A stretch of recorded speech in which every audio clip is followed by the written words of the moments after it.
अमित शाह के इस खुफिया लीडर ने बीजेपी को बंगाल जिताया। जी हाँ दोस्तों, आप सभी जानते हैं कि बीजेपी के लिए बंगाल के इस चुनाव को जीतना लगभग असंभव माना जा रहा था और लोगों को यह पूरा विश्वास था कि इस बार भी बंगाल के चुनावी नतीजे बहुत ज़्यादा अलग नहीं होने वाले हैं। लेकिन इसमें फिर एंट्री होती है एक ऐसे शख्स की जिसने बीजेपी के लिए इस चुनाव का तख्ता पलट कर दिया। आप सभी जानते हैं कि ममता बनर्जी का बंगाल में काफ़ी ज़्यादा दबदबा रहा है, जो कि साल दर साल बढ़ता ही चला गया था। ऐसे में लोगों को यह लग रहा था कि बीजेपी इस साल भी बहुत ज़्यादा कुछ कर नहीं पाएगी और बंगाल में एक बार फिर से ममता की सरकार बनेगी। लेकिन एक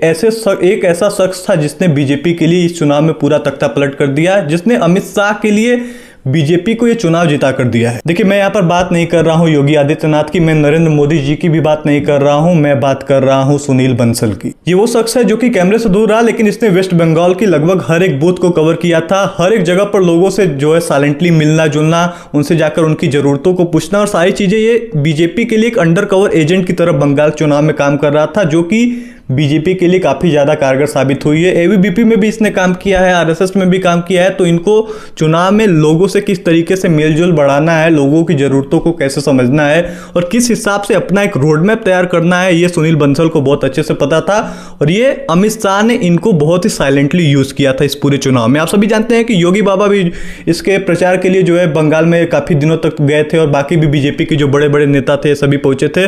लेकिन ऐसे में जो अपोजिट पार्टी थी उनको बीजेपी का ये जो खुफिया एजेंट आप कह सकते हैं, या बीजेपी का ये जो आप बोल सकते हैं कि एक तरीके से खुफिया लीडर जो था अमित शाह का, जो हुक्म का इक्का था,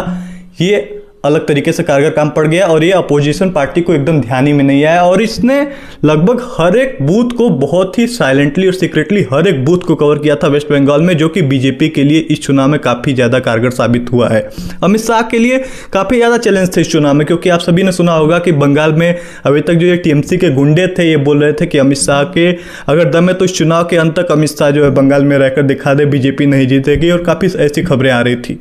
ऐसे में बीजेपी के लिए इस चुनाव को जीतना पूरी वेस्ट बंगाल के लिए और पूरे देश के लिए काफ़ी जो है बड़ा फैक्टर माना जा रहा है। और ये कहानी बताती है सुनील बंसल की उस मेहनत की, जो कि कैमरे के सामने तो नहीं आई, लेकिन अंदर ही अंदर उसने बीजेपी के लिए इस चुनाव में काफ़ी बड़ा फैक्टर जो है बनाया है, जिसकी वजह से बीजेपी को इस चुनाव में काफ़ी ऐतिहासिक जीत मिली है, जिसका श्रेय सुनील बंसल को जाता है।